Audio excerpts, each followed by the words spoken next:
we handed out a letter which basically said, "Dear Larry, your job as a chief HR officer is ending with effective date today." And then we left a big space and we said, "Your new job as digital CHRO is starting today, and these are your responsibilities." So we built digital actually into the title, but also into the job responsibilities of everyone on the top leadership team. So it was a change management trick.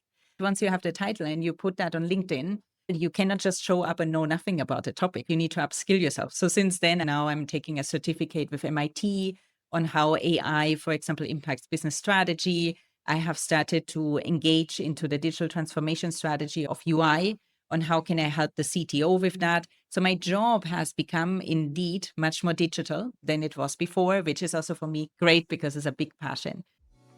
Welcome to the HR Impact Show, where we have honest conversations with global people leaders about building great workplaces. I'm your host, Dorothy Yiu, CEO and co-founder of Engage Rocket. Engage Rocket is a HR technology and advisory company that helps improve employee experience from hire to retire. Today, we're joined by Larissa Murmann. She is the Digital Chief HR Officer at Unilever International.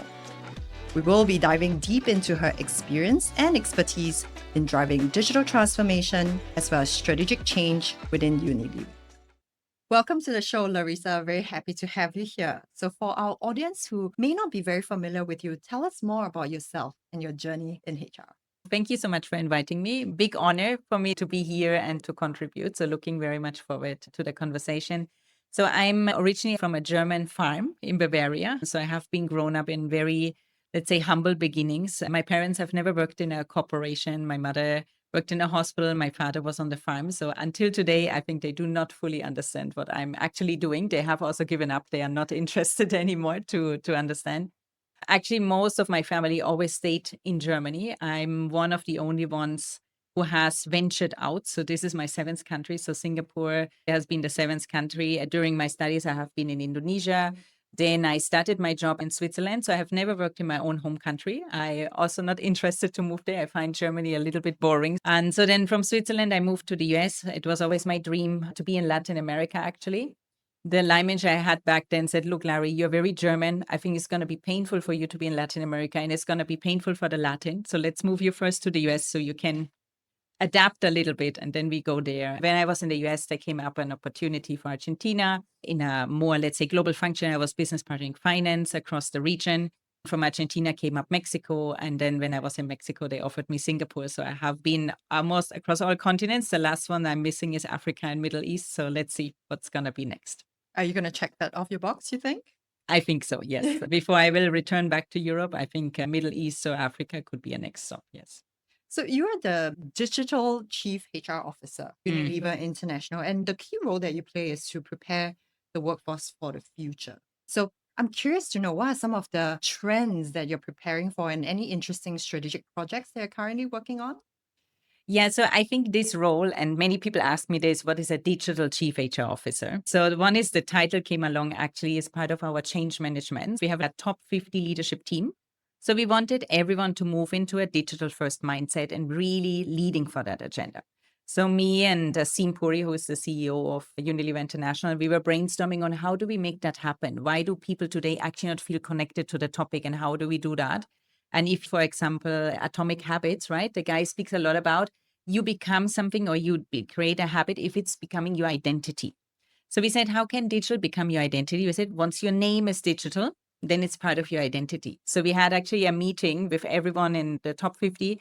We handed out a letter, which basically said, "Dear Larry, your job as a chief HR officer is ending with effective date today." And then we left a big space and we said, "Your new job as digital CHRO is starting today, and these are your responsibilities." So we built digital actually into the title, but also into the job responsibilities of everyone on the top leadership team. So it was a change management trick. Since then, I have this title, and it's true, right? Once you have the title and you put that on LinkedIn, you get lots of invites to HR conferences, for example, or anything that's around digital technology. And well, you cannot just show up and know nothing about the topic, right? You need to upskill yourself. So since then, now I'm taking a certificate with MIT on how AI, for example, impacts business strategy. I have started to engage into the digital transformation strategy of UI on how can I help the CTO with that. So my job has become indeed much more digital than it was before, which is also for me great because it's a big passion. But in general, yes, my role is a people officer role where I basically overlook the end-to-end function of HR for UI. So that means it's around 500 employees and more or less around the same amount of what we call flex resources, like contractors or freelancers, or we also work with Capgemini as a service provider, right? And I do the people strategy end to end together with the board and with the CEO. So, what are some of the key trends that you see coming or you're preparing the workforce for?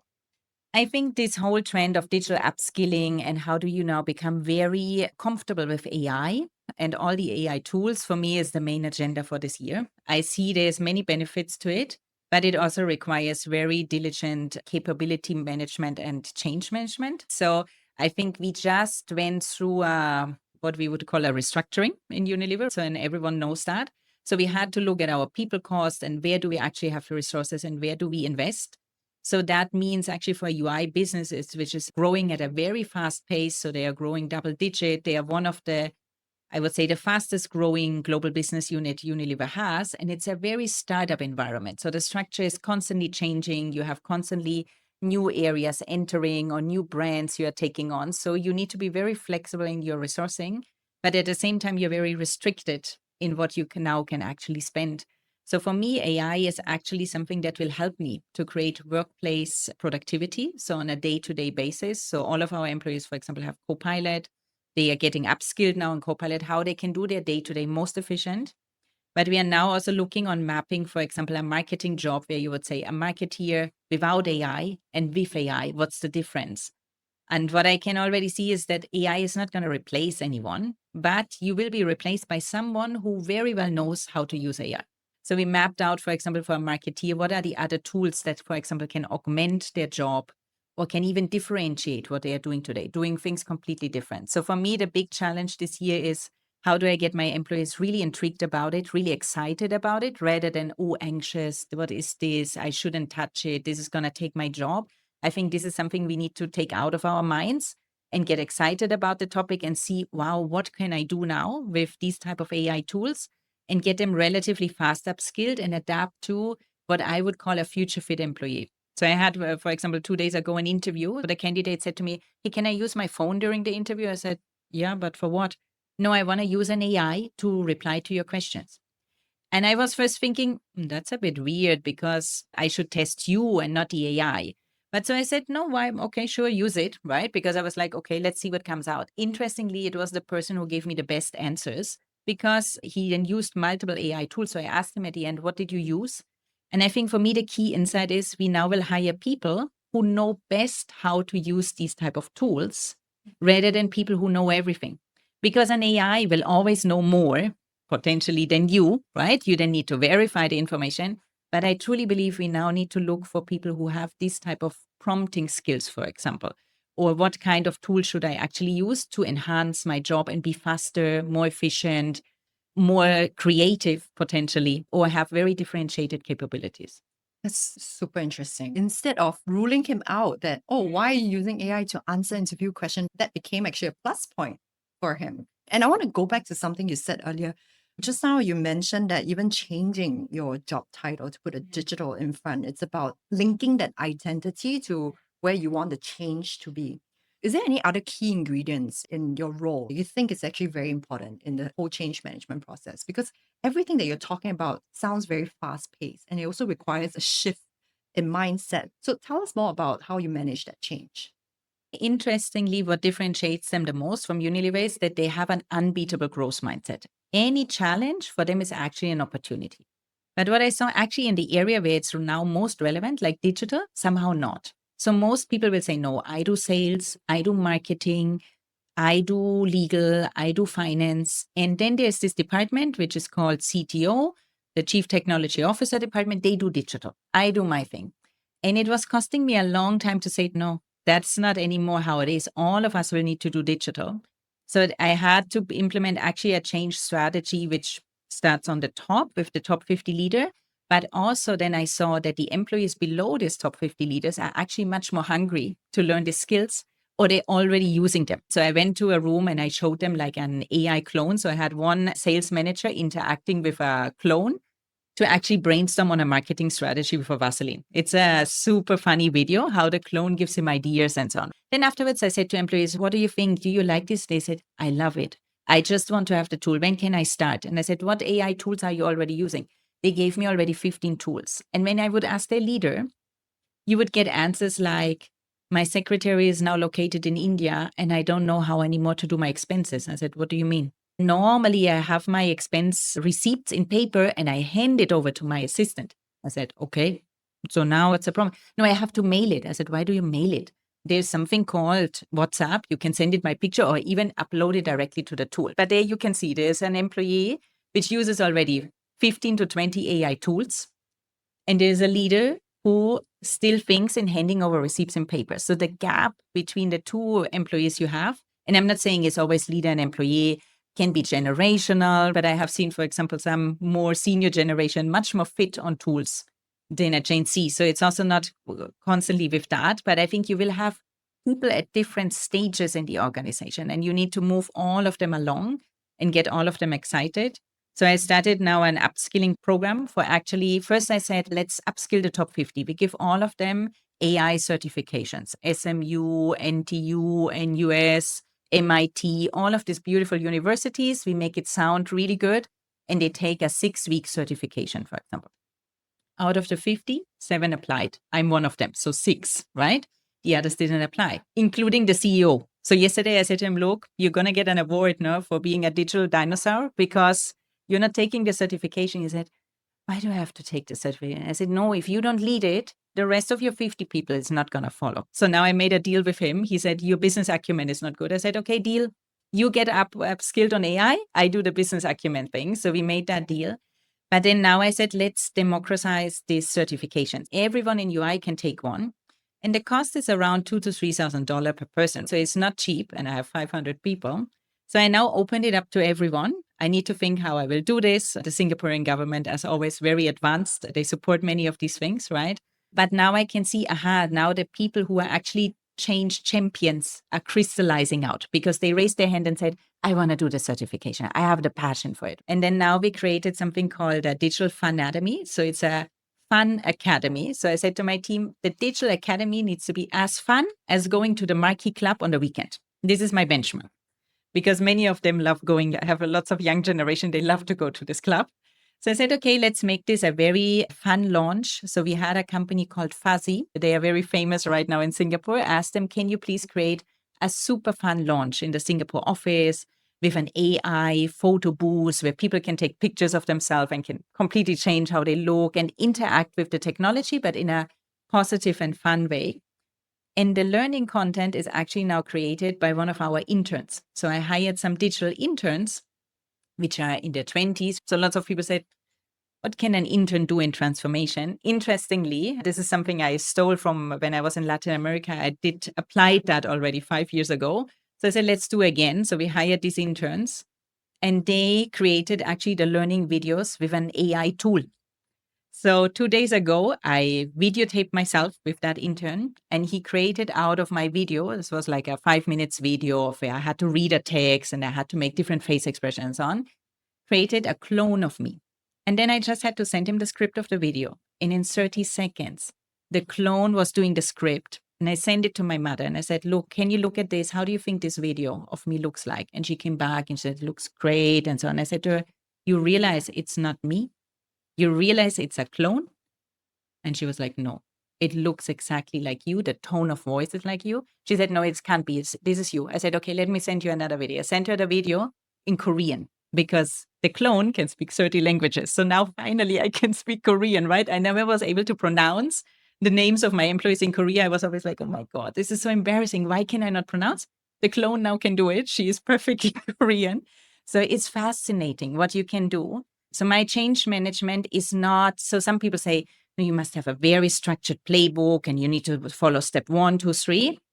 I think in this journey, you need to learn on the way and you need to find out what is working and you need to be constantly attentive. Who is buying into it? Who is moving forward? Who are your first buyers of the thing and who is the middle crowd basically, and how do you intrigue people to come along. So of course I have certain change management techniques which I use, but in that transformation right now, I actually followed much more my instinct. And especially like the digital interns, people said, this is not going to work. I said, okay, this is what we're going to try. Because where my leader says this won't work, let's see what actually happens if I bring them. And so then this CTO actually came to me a week ago and he said, Larry, I must apologize. I told you that the digital intern is not a good idea. But now I met him. It was a really good idea. I was like, okay, good, working. But if it wouldn't have worked, we would have changed the strategy. Listening to you, I'm already feeling very excited about the possibilities of AI and how it can augment our productivity and the work that we can create. Even for Engage Rocket, we found in our HR Outlook report this year is that something that you also mentioned as a gap where employees are already adopting different types of AI to increase their productivity at a daily basis on the ground level. But there's a gap towards organizations adopting AI at a strategic level or at an organizational wide level. And some of the hesitation that has been cited will be things like ethical concerns, lack of proven use cases, unsure about ROI because there's lack of use cases, so we don't know what the ROI is. How do you overcome this? Do you even see this hesitation within UI and how do you overcome it?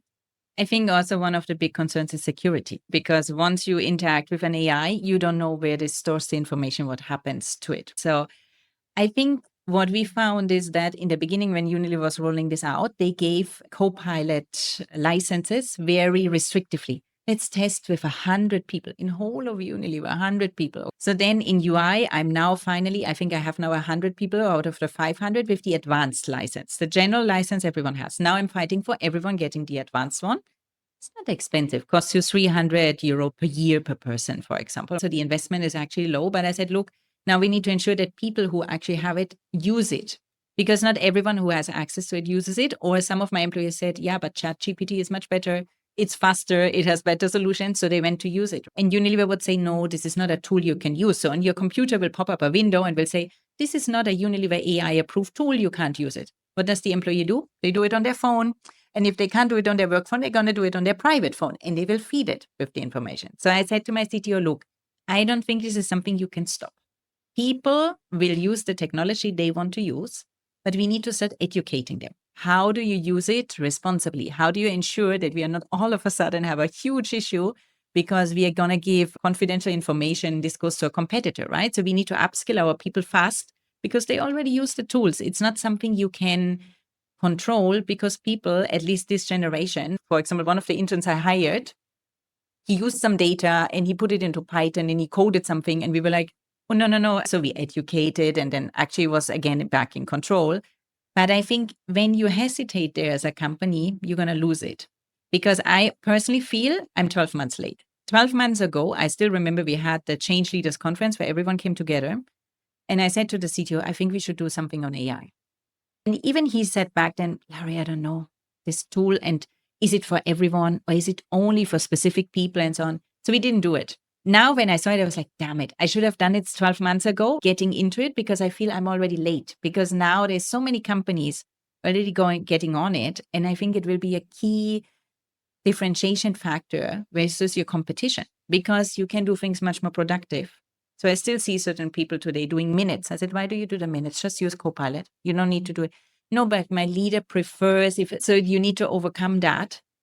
Then ethically, I think when we now go into recruitment, for example, I can see companies who have fully automated the whole thing. So the AI is not only doing the screening of the CVs, but also does the interviews. Then says to you, you should see these 5 people. So it deselects all the others.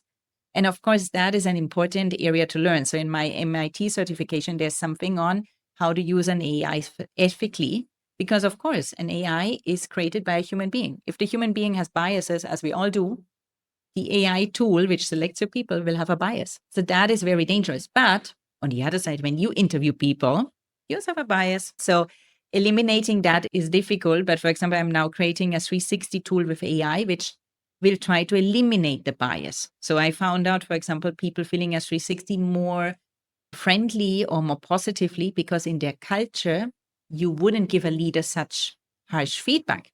Now, when we read the 360, we would celebrate that leader and would say, wow, great results. But when you ask the team, they said, Actually, it's not like this. But now we already celebrated the person. So I'm hoping that with that AI technology, it, for example, will tell you, are your results viable or not? So I filled it for myself. So you do a self-assessment. So I filled it in a way as I thought HR would like to hear. So what are the answers an HR person likes to hear? Given I'm also my HR, I know it. Filled it, middle of the tool said, sorry, we can see you're filling the questions in a way as it's socially acceptable, but we need you to fill it honestly. Please go back to question 10 and start again. I was like, oh shit, how did it discover this? But it seems to be it's measuring time, how you hesitate, your face expression, whatever, something. So I had to go back. And so the first parts of the test, it said it's not viable. The results, you have to redo them to make them viable. So I was like, okay, this is great because it actually helps you to, in my case, it augments my capabilities as agent. Amazing. There's something else that you also talked about just now, multi-generational workforce. What are some of the biggest myths or truths about it, and how have you been managing or bridging the gap between the multi-generations? So I think multi-generation and saying older generations because they're more senior and they learned their knowledge in the past and hence they're not as fit as young generations or the other way around, I think is a bias. So I see people who, like bosses I had been working before, they are now in their 60s and they're super fit. And the things they do are more disruptive than some of my younger HR colleagues are doing, for example. So it's all about the mindset you apply to the thing.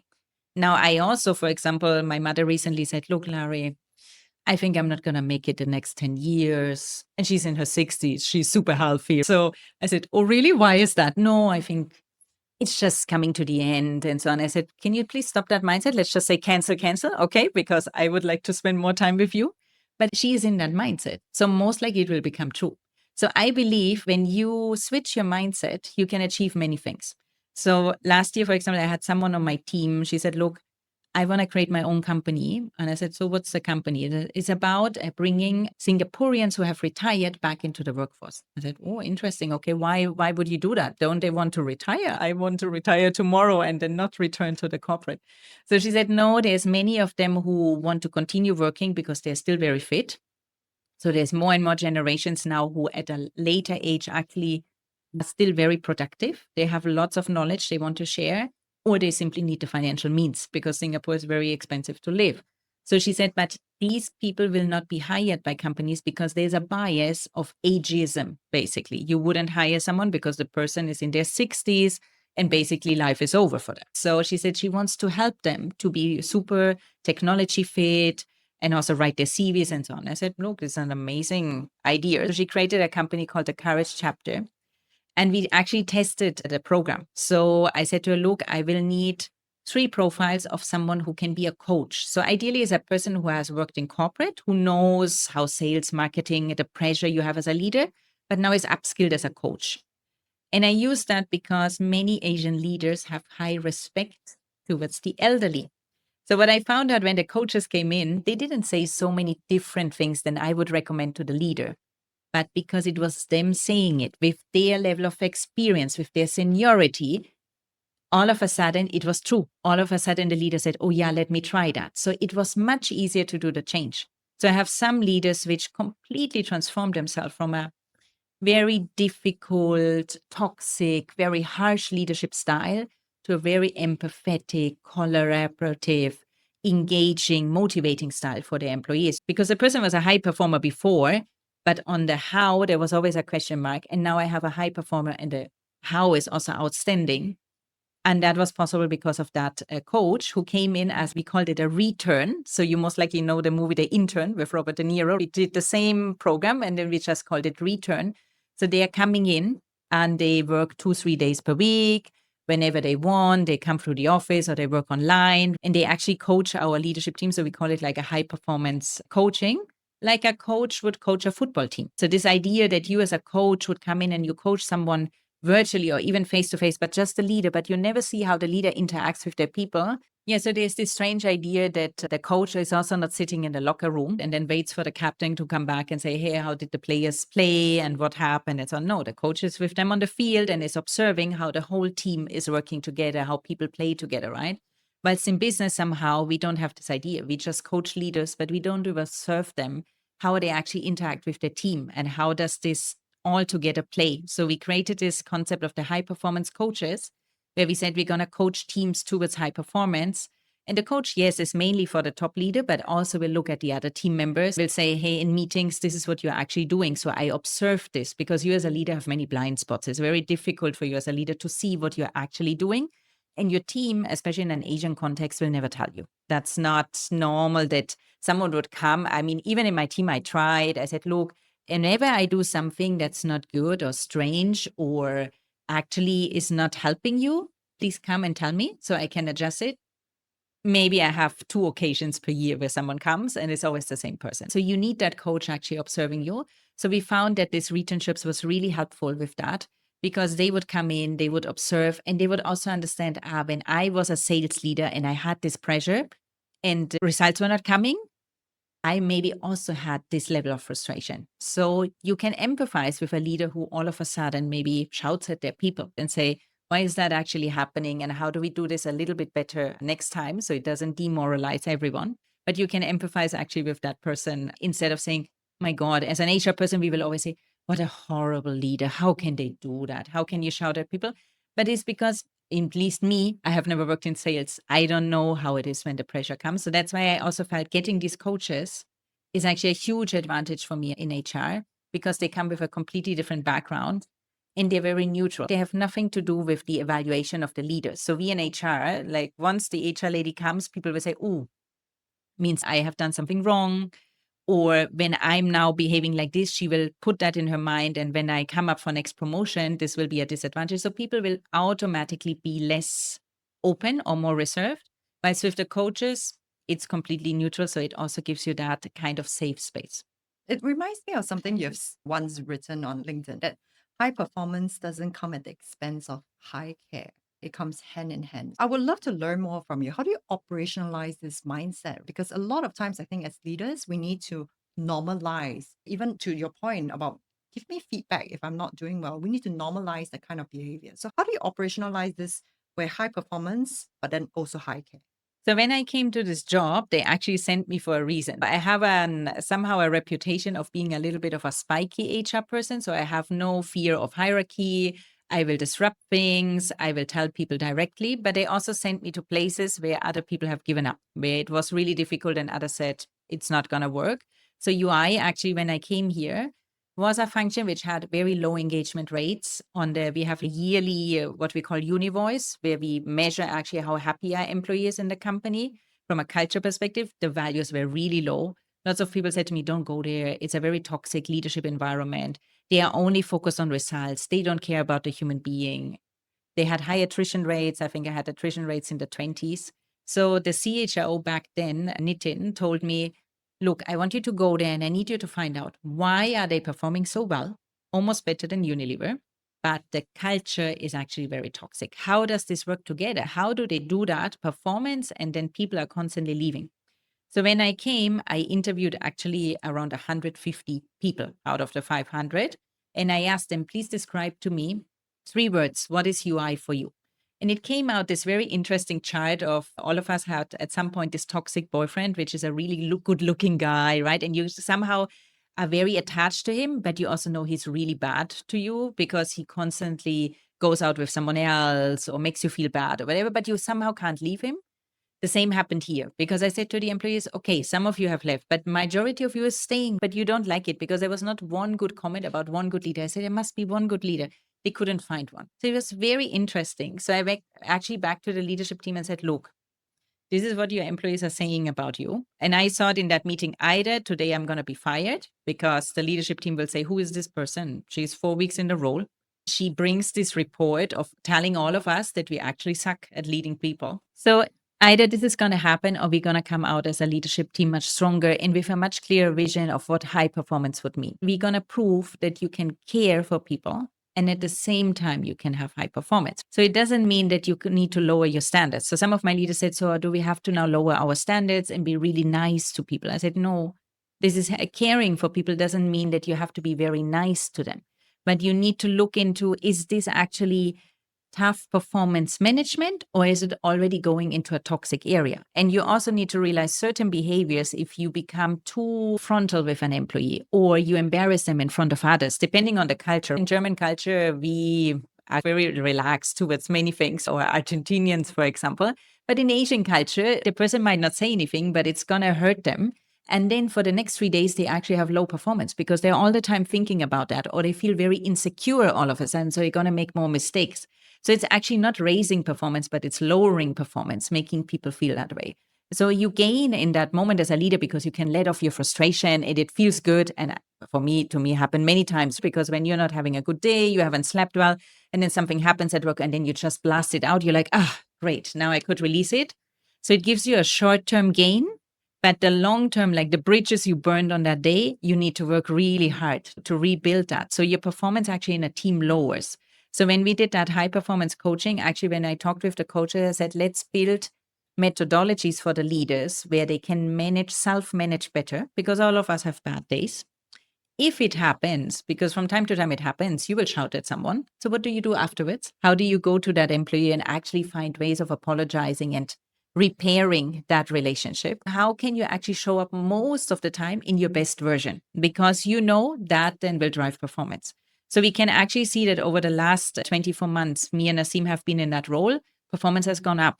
And we have implemented a lot of things. We have even fired some of the top performers, but which were not good on leadership. So we gave them 6 months, we gave them a 360, we gave them feedback, we gave them a coach, all of the help in the world. But at some point I said, look, I don't see anything changing here because it's not the leader cannot. Most leaders can. The thing is about, are you willing to reflect? Are you willing to look at yourself? Because that's sometimes very painful. You need to look back on where's this behavior actually coming from. I can see lots of my leadership behaviors which are not so good are coming from my upbringing on how I have been raised. So if I want to change that, I actually have to go back to a place where many people don't want to go. You don't want to go to your childhood and look into how have your parents raised you and so on. But your parent is your first leader in life. So you pick up many things from there. Right? So people would always describe me as someone who is not very empathetic, not very warm. When I looked back, the relationship with my mother, as much as I love her, it is not very empathetic, not very warm. We hug, for example, very little. It's not something we do in my household. So I picked that up. And for me, for example, I don't want to hug people at work. I don't want to even go into the office and greet everyone. It's not in my nature. But I learned over time, my team needs that. My team needs me to be around as a leader. My team needs me to look a little bit friendlier when I come in the morning. But I'm from my language, I don't need it. You need to discover this for you as a leader. You need to have that self-reflection and say, why am I actually doing that?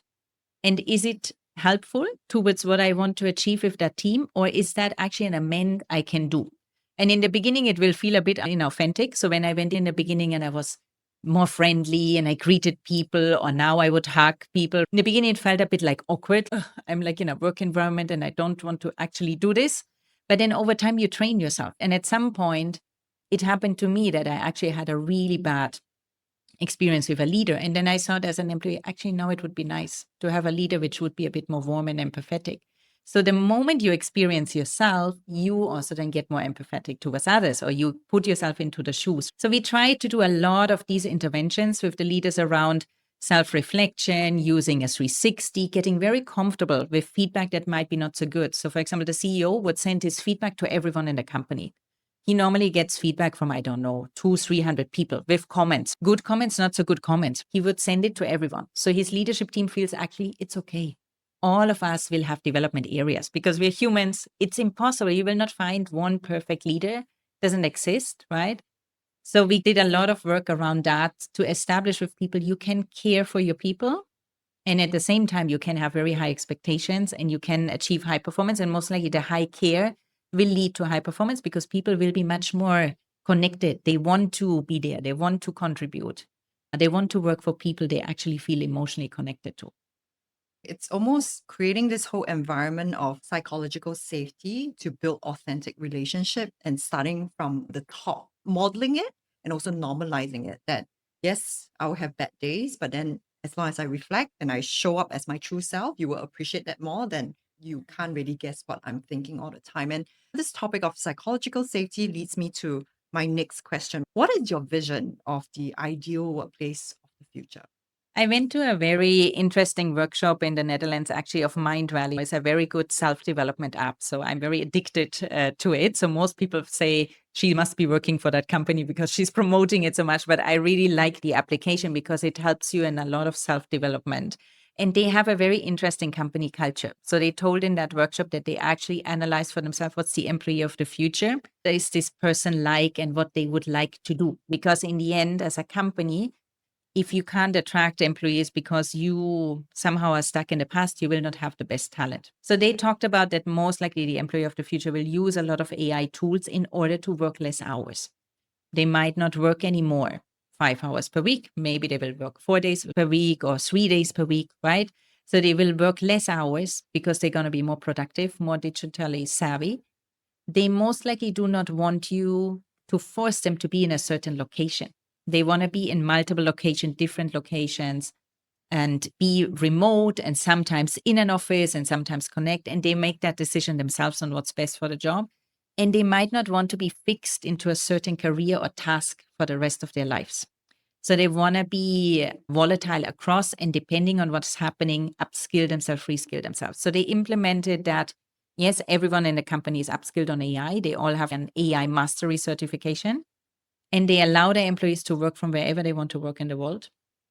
They will have a local work contract, obviously, but if that person will work 100% from home, that's okay from them. If the person comes from time to time in the office, it also works. And they do not fix them to a certain task. So they allow people to move across functions and so on. So for me personally, that would be the perfect model. I will not go back ever to a company which says, no, you must be in the office from Monday to Friday.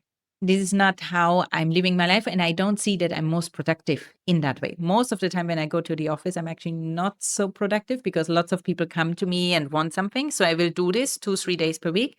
And the other days I'm going to work from home. And I do the same with my team. My team knows when they have to be in the office and when not. So I don't need to monitor that as a line manager. And now recently I just discovered I really like all of this around transformation, AI, and so on. So yesterday I actually said to a team, look, I think a lot of my work will be done by AI in the future. Lots of the things in HR will be able that we can automate it. I can already see this clone which I created of myself. She can do many things. I was like, wow, she could go to really difficult meetings for me. She just listens in and gives me a summary, so I don't have to go. So that would be fantastic.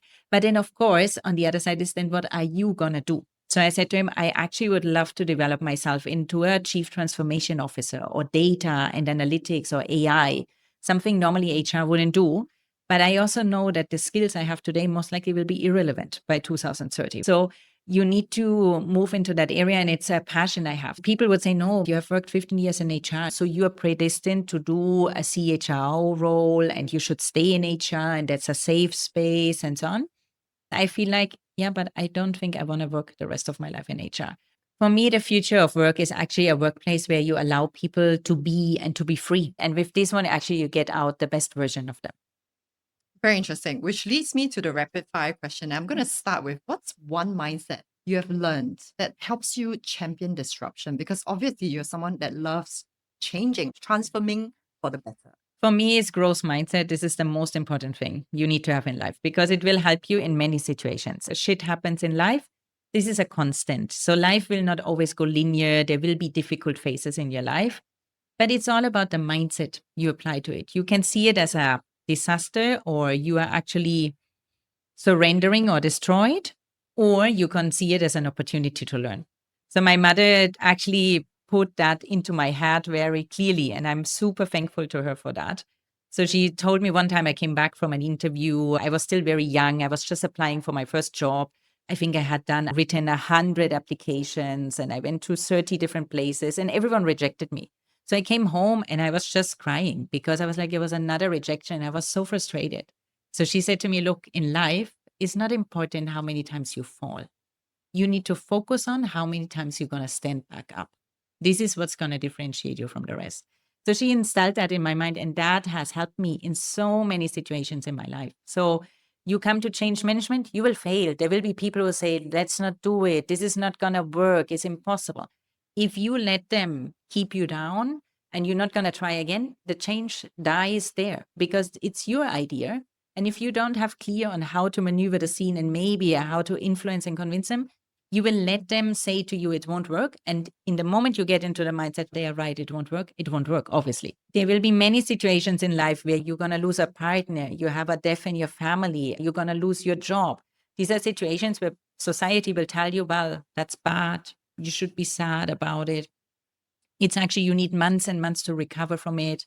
But when you look at science and neurology, you will find out it's actually not. There's lots of people who can recover from these things much faster, depending on how they rewire their brain in that moment. So I'm a big believer of, for example, Silva methodology, where you actually rewire your brain, how you're thinking about certain things, how you go into a meeting, how you go into a situation, where your own energy you bring to it can change everything. So when I started in UI Day, in the beginning, the CEO said, hey, it would be fantastic if we would have a model where our people could work from anywhere in the world. And in my mind was like, oh my God, this will be never possible.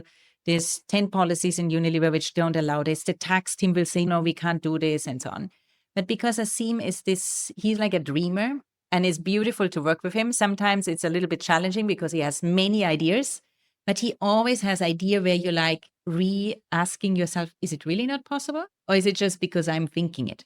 So I then went and I investigated, and I found that in the policy, there was actually an option to do it for 4 weeks. So I said to him, look, we could do it, but 4 weeks. He said, great, let's start with 4 weeks. It's a start, right? And maybe we can extend. So we implemented this policy of working from anywhere in the world for 4 weeks. You want to work from the beaches of Bali? That's up to you. As long as you deliver, your delivery needs to be there, but you can do it. I don't need to force you into this. And with these, many ideas got born because you don't limit yourself anymore by what's possible today. You're thinking what actually could be possible in the future if you change your mindset towards it. Love it. And then we talked a lot about AI. I must ask, what's one AI tool you would recommend? So there's a lot of fun tools. I'm actually an opera singer, so I love singing. So I discovered now a tool. It's not a work tool, although you can use it for certain work. If you need a commercial jingle in marketing, for example, you can use it. Or yesterday, I had one of my colleagues, he celebrated his birthday, and on the same day, he signed a very important deal. So I created actually a customized song for him. So there's a tool called Suno, where you can record your voice, and you can be a fantastic singer, or you can just hum a tune. And then you can tell it, please use that and create a song about whatever you want. So yesterday I said, please, Nitin has his birthday and he signed this important deal and the year will be around this and this. So the AI creates the lyrics, very nice rhymes. You can amend it if you want. And then you press a button and you tell it, please make it a pop song, please make it a hard rock song, whatever kind of hip hop, whatever style you want. And within, I think, a minute, it creates a song out of it. And it will have the customized lyrics. It will actually sing to the person. So it had a beautiful birthday song for Nitin, which was customized in 1 minute. It will not sound exactly the same, but it will use parts of my voice and it will use the melody, which I put there. So for me, it's a fascinating tool. And there's many others out there. Or there's another one, which is called Momo. Is about you can very quickly create professional pictures of yourself. So recently I needed a picture for a cover shoot. So I didn't have time to go now and take a cover shoot and so on. So you upload, I think, 5 selfies of yourself. They don't even need to look good. You can take a selfie of yourself in the morning when you just wake up from different angles. And it created pictures of me, which it looks like me. And so I would send it to a couple of people and say, hey, you realize that this is kind of artificial? No. But it was really nicely done. So you can do very quickly LinkedIn pictures. You can do your wedding pictures if you want. They also come out there, any type of thing you want to do, and very quick. So I think there's lots of tools which can be fun, but also help you to facilitate certain things. My gosh, think about all the jobs that AI can actually replace. Can even replace a singer-songwriter, can you imagine? Yeah, so you have to say the AI cannot cope yet with my opera voice. So for example, I wanted it to really use my opera range and to integrate that one it can't do. So you will still hear that the song somehow sounds a little bit artificial. So it's not a top end song. I have a LinkedIn podcast, which is the Gold Cast, where I interview people. So I wanted like a jingle for that. And I wanted an introduction melody, which normally would have taken me ages to find someone who can create it and design it and then put the musicians together and so on. So that one I was able relatively quick to create there. Now, will you create with that a masterpiece that people will enjoy in a concert hall? We are not there yet today, but who knows, right? AI is evolving. And of course, it's still much nicer when you are there in person. So my boss, for example, over the last weeks, because I'm so enjoying AI, I sent him all kinds of things and I sent him my clone and all of this. And his reaction was always like, okay. And I was like, what the hell? Why are you not excited? Sending you all of this stuff. Then yesterday he saw me face to face for drinks and he said, Larry, I'm so happy I'm meeting the real Larry and not the clone. I missed you so much. So I think this human touch, AI cannot replace that connection we have or the human element you can give to something. But in certain situations, it can be super practical and you can fast and quick create something that's actually useful. Coming to my last question, what is one thing you wish employees knew or understood more about HR? I think HR for many years and still has been the kind of policeman of the company. We make the policies and then we ensure that you follow the policies. And then best case, we hire, worst case, we fire you. So we are somehow having this type of image. People will be always like a little bit careful how they interact with you. There's a little bit of a distance. So I think there's a job to do for HR to change that image and actually get out of that corner and really think, how can I become a growth driver and a transformation driver? And maybe also an experience creator, because let's be honest, employees spend a lot of their time with us. Most of their lifetime they spend actually with us. So we should make this time worthwhile for them. But for employees, I think it's also you can use HR in very different ways. So once you get out of your mind that this is a policeman, but maybe a friendly policeman, or can it be actually a doctor or whatever image you want to put there and a different identity, you can actually interact very differently with them. And HR can bring many things. So most of the time when I design my benefits, I actually ask my employees, what would you like? If you are completely free, what benefit would you want? Let's say I can't give you salary increases, which is often the case. Okay, what would add value? And so employees actually came up with most of the products I implemented. So for example, someone came and said, look, I would love to have my own company next to working in UI, but it's not possible because I can either work here or there. And I said, okay, but why? What do you want to do? You want to do shampoos or something competitive? No, nothing competitive. I said, okay, fine. So we found a way how to create a program. It's called UI Owners, which actually allows you to have your own company next to working in UI. So I also founded my own company because that's something I always wanted to do. But I was always fearful of, I leave my corporate job and then I start this and this is a little bit scary. Now I can do it in parallel and I can do both. But these ideas came from employees. Now I went and I asked them, but I think employees could easily come and say, hey, look, I have actually a good idea. Could we think about this? Could we brainstorm? So I think that's the relationship we need to start creating for the future. It's been an absolute pleasure having this conversation with you. I'm so excited about all the different topics that we spoke about, and I can't wait for the listeners to listen to this. Thank you very much for your time, Larissa. Thank you so much for inviting me. It was a pleasure to speak to you. And to our listeners, thank you for tuning in to our HR Impact Show. If you have enjoyed the conversation, please like and subscribe on YouTube, Apple, Spotify, or any of your favorite podcasts. You can also subscribe to our community at engagerocket.co/HR Impact. I'll see you in the next episode.